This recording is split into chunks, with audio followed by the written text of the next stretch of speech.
Okay, our final speaker in this session is Julie Keller, Associate Professor of Sociology and Director of the Social Science Institute for Research, Education, and Policy at the University of Rhode Island. Julie, I will turn it over to you and you can share your screen virtually. Okay, I think I've shared my screen. Can everyone hear me? Yes. Great. All right, so thank you everyone for the invitation. We couldn't be here in person, but we are thrilled to be participating virtually. So our project focuses on vaccine hesitancy and vaccine confidence among refugees in Rhode Island. We were awarded pilot grant funding last year from the consortium, and I'll be reporting today preliminary results at this stage. We have a wonderful interdisciplinary team of researchers at the University of Rhode Island, which includes folks in nursing and health studies, and myself in sociology. And we have a wonderful PhD student, Sumatra Connolly, who has taken the lead on our qualitative data analysis. So Rhode Island is home to a diverse population of refugees, approximately 350 entering the state each year.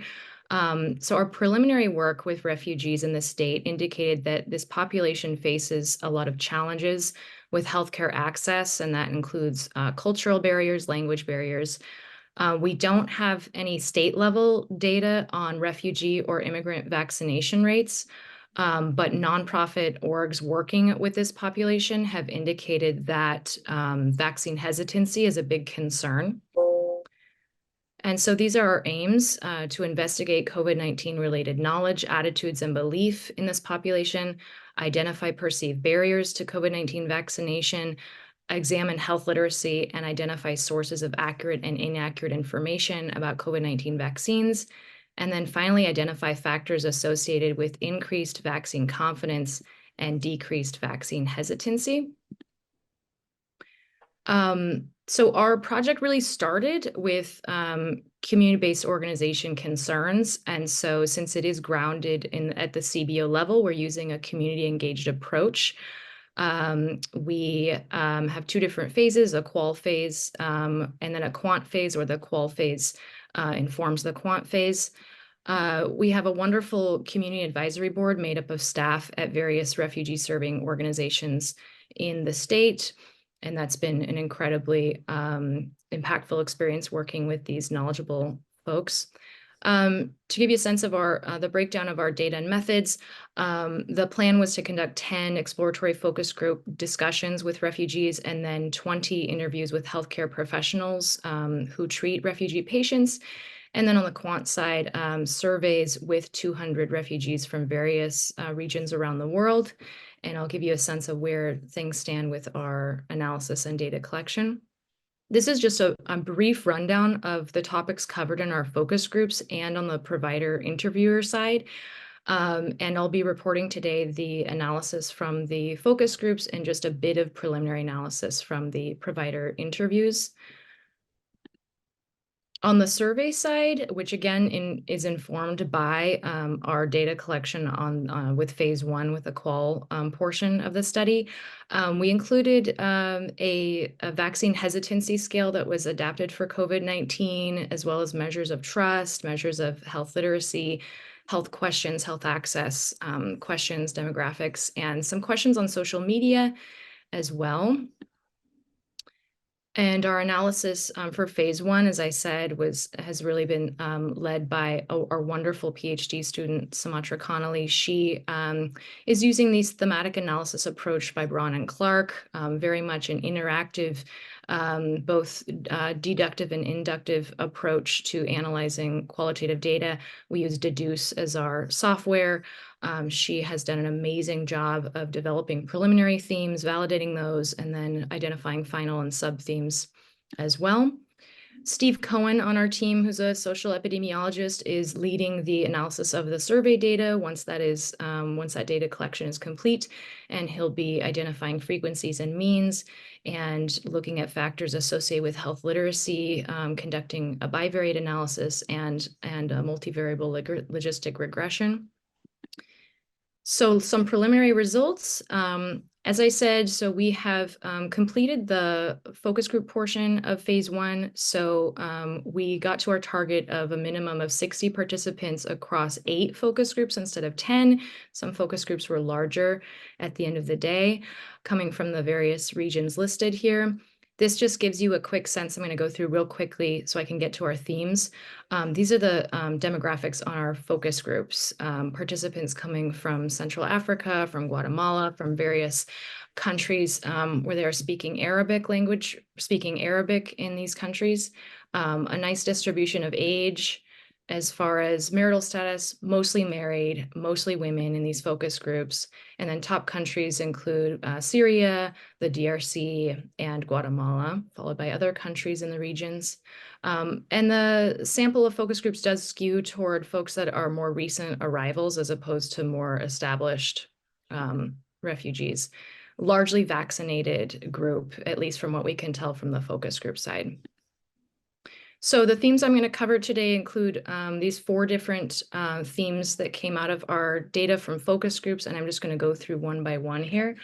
Participants across all 3 regions identified the impact of COVID to be overall a difficult, stressful, and fear-inducing experience in a variety of different ways. Sub-themes related to a sense of loss, feelings of fear of the virus, and just the unknown. And also beliefs around the religious significance or the symbolism of COVID-19 and COVID-19 vaccines. One participant here describes the intense impact of the pandemic and the sense of loss that she experienced. She says, "Thank God I took care of myself a lot, but it did mark a before and an after in my life regarding health," describing just the intense impact she felt with the isolation restrictions. Continuing on here, the same theme, ideas that the COVID-19 virus might be some kind of religious signifier or symbol emerged and came up in 2 out of the 8 focus groups. The belief that the virus was, quote, the mark of the beast or was symbolic of, quote, the end of the world came up in these focus groups. This was described as a very scary time, a scary experience, not knowing what was going to happen. And you can see that exemplified in this quote here, that pastors, some pastors, this is the time before we die, things like that. That comes from that participant. Theme 2, I'm going real quickly here. Participants across all 3 regions identified feelings of mistrust or beliefs of malicious intent surrounding the COVID-19 virus and vaccine. Related sub-themes included beliefs that the virus was not legitimate, that it's fake, or that the virus or the vaccine had racist underpinnings. And another sub-theme was that it was a business, that COVID-19, the vaccine was a business, and the rollout was more to gather to profit rather than as a tool of public health. And that's exemplified here as far as the belief that COVID-19 was fake. Okay, some people believe there is no virus, this is fake, and then pointing to social media as the source for some of these beliefs. Within this theme, the second theme, I also want to highlight a quote regarding racist underpinnings. This participant says, "Try on Africans first. So even if they die," to me, it's like, okay, even if they die, they are animals. That's fine. Let's try it on Africans first. It brings up like, this is what you're trying to do. So I'm not saying that's right or wrong, but that's really, the news we get is really like a piece of the puzzle. We don't trust them. So that really was revealing. This theme, this sub-theme came up in just the focus groups with Central Africans. I mean, it was a very powerful sub-theme that emerged and something we're very interested in exploring further. Theme 3, the COVID-19 vaccine is unsafe or not entirely effective. So some concerns that there were limited protection that it offers, concerns about the quick development of the vaccine and the rollout process, fear of side effects that are negative side effects, long-term effects, and so on. And then I'm just going to highlight, because often in qual data, we have a theme that emerges that is in contrast to other themes that emerge. So by contrast, we also had a theme emerge among participants that the vaccine was protective and beneficial, that it reduced symptoms, that it reduced severity of symptoms, and so on. And that's exemplified in this quote here. a couple insights here from interviews with healthcare providers. Interestingly, you've got not a lot of time for providers to spend time with patients. It's very rushed, and so the communication tends to be more unidirectional instead of, patients having a lot of questions or things to convey to the provider. And so, not surprisingly, providers told us that they didn't see a lot of evidence of vaccine hesitancy or vaccine refusal among refugees. And I'm just going to share that before moving on. Our phase 2 is the survey phase. So we are in the survey phase right now. We have 34 out of our target 200 that we have done so far. We have an extension on the project, thank goodness, because we got a late start when I had a baby at the very beginning of the award period. So we're very, very thankful to the consortium for our extension into the summer, and we hope to reach our 200 surveys at that point. And we just want to thank the consortium for all their support and assistance. Thank you.